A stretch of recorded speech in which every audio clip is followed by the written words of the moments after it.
Hey everybody, how's it going? I am your host Adrian, coming to you almost live from lovely Petaluma, California, here in Studio MC2 at Quicksurf Internet Services. Linux News Log is a proud member of the Tech Podcast Network. If it's tech, it's here. Do feel free to head on over to techpodcast.com. Check out all the other technology-related shows over there. I'd like to encourage everybody to visit us on the web over at quicksurf.com. You can also shoot me an email, linux@quicksurf.com.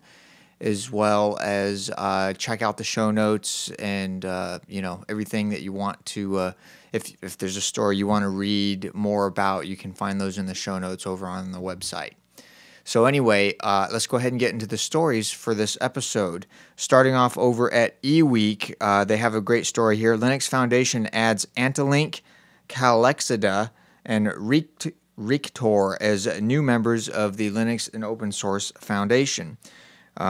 Pretty neat. The new members come from different industries addressing different markets and represent the diverse areas where Linux is playing a dominant role, illustrating the operating system's ability to adapt and continue to grow, the Foundation said in a press release. So pretty interesting stuff. Check it out. There's quite a bit here to the story.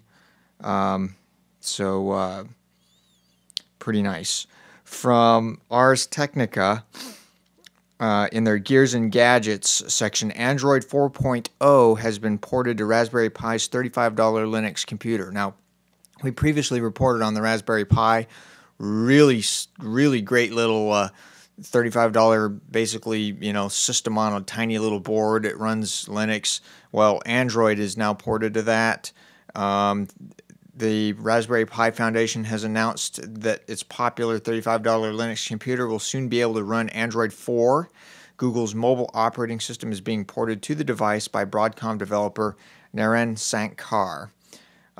So pretty interesting. Definitely check it out if you're into Raspberry Pi.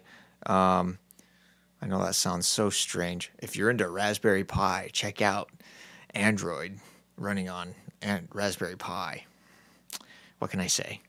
From ZDNet, there's a privilege escalation security hole found in Nvidia's Linux driver. This is looks to be somewhat serious. An anonymous hacker has found a security hole in the Nvidia binary.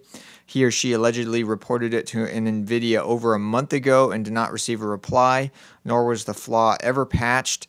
So the exploit has now been made public.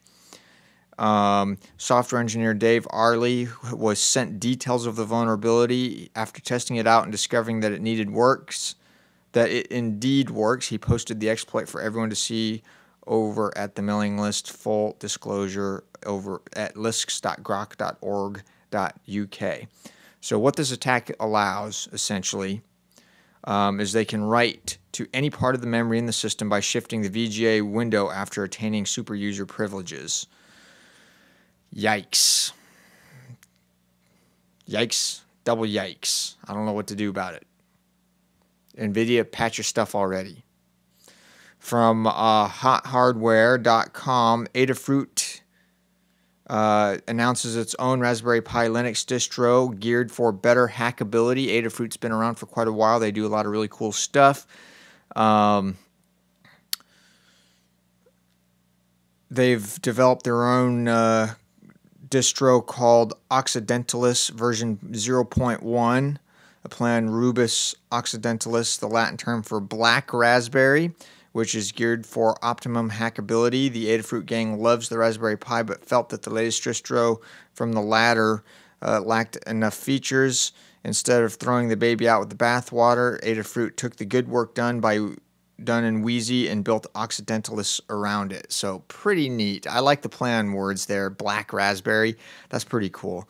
So keep an eye out for that if that's something that you want to do. We're getting a lot of Raspberry Pi stuff. It's been really going gangbusters on the internet. From PC World in their business section under Linux Line, their Linux Line blog, KDE 4.9 brings fresh stability and performance to the Linux desktop. This is kind of neat. So a rundown of what's new: Plasma Workspaces 4.9, KDE Applications 4.9, KDE Platform 4.9. So pretty nice. Overall, a nice update to what they've previously had. From IT World, how to get your Linux feet wet with UNetbootin. This is pretty neat if you're looking to try out something new. The best way to learn Linux is to use it.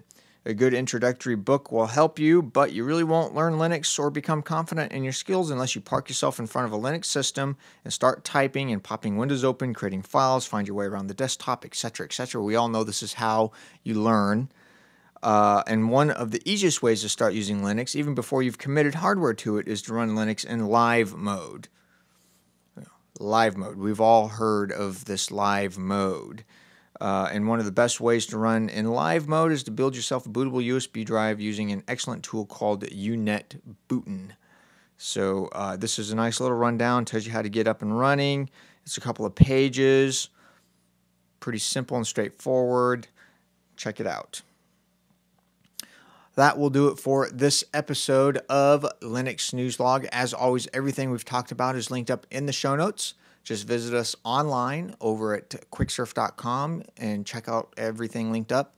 And also, you can shoot me an email, linux@quicksurf.com. Please do subscribe, and I will see all of you on the next episode.